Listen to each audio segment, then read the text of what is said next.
Her annex. My doctor's office, she has old NOAC dairy, and she has all old Pensacola, but it's all Cantonment stuff. That's cool. Pictures in her office. I told her one time, I said, that's why you're my doctor. It's not. So, I was at this luncheon, and I was there and I was speaking, and Barry was there, and I'd said, hey, for most of you people in this room, it's the first time that you've ever heard of Megan Walters, but I can assure you it's not going to be the last time. And right now, I don't know whether I'm going to win or lose. I know that God's in control. He's been in control of this whole entire campaign and everything that we've done since day one, and we can all attest to that. It'd be nice to win. I don't know if I'm going to win. That's my goal. Plan to win, prepare to win, expect to win. That's been what we've been doing this whole time. But I have a voice right now, and I'm going to use that voice because people I know it's not funny. I'm going to use that voice, and I'm going to, use it to get things out. Like the other day, I was watching the Board County Commission meeting. Senator Broxton spoke at the public forum, and he was talking about how there was a shortage of blood and that's in the convalescent plasma. But that's a big thing that we all can be doing. Well, I'm at my house, stuck at home. We were quarantined at the time, but I blasted social media everywhere I could think of because I'm going to use that voice now. That's one way I can help my community. Just getting that word out, telling people. So, me growing up, I joined the fire department when I was 18. I've been a part of county fire, city fire, PPD, Lifeline, UWF, EMS, 911, all that.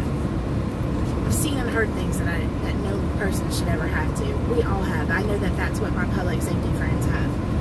There is,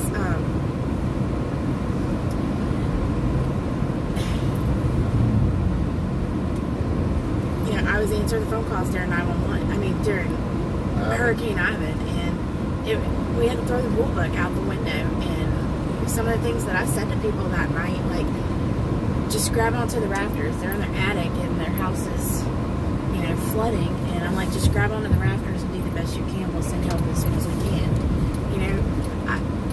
I know I have PTSD from that. Thankfully, I have friends like Maureen, Kelly, that I can talk to about these kind of things.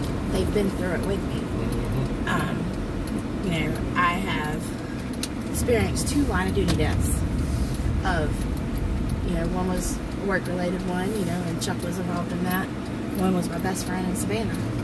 And that's hard, going through those. Then couple that with what I've been through personally, and, raising a child who has been grossly sexually abused, physically abused, mentally abused. It's hard. And, there's not good mental health here in Escambia County. There's not good mental health in the state of Florida. Yeah. And I would like to see something established here in Escambia County. And if you want to say that's my pet project or something, I don't know, but somehow with the people I'm meeting and stuff, I'm sure that there's something out there, and I can get the ball rolling, and I can work with people to do something. I would love for someday Escambia County to be the one that the whole entire state looks at for the norm. A friend of ours, the flagship for mental health. He was one of the first ones there at the shooting at NES. I was so proud of him because he put it out there publicly and that he was struggling, and I just admire him so much more for that. A few months ago, it just rocked a lot of our worlds that a PPD officer who had just retired a few weeks prior ended up committing suicide. And I know I remember a couple years ago, it moved me. You were at Station 6 and you made a Facebook video and you had just lost a friend. All of us have been affected by somebody who has gone through this. And we need to take the stigma away. It's okay to talk about it. I know we don't want to talk about our feelings and emotions and everything.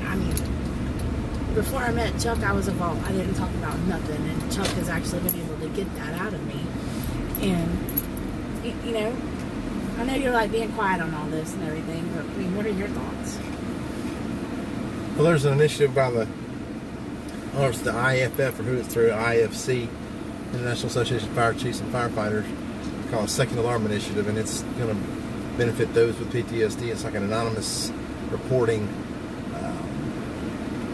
kind of like the Cancer Survivor Network. You can call this number, you can email, whatever, and talk to people, let them know, and they'll get you lined up with the mental health.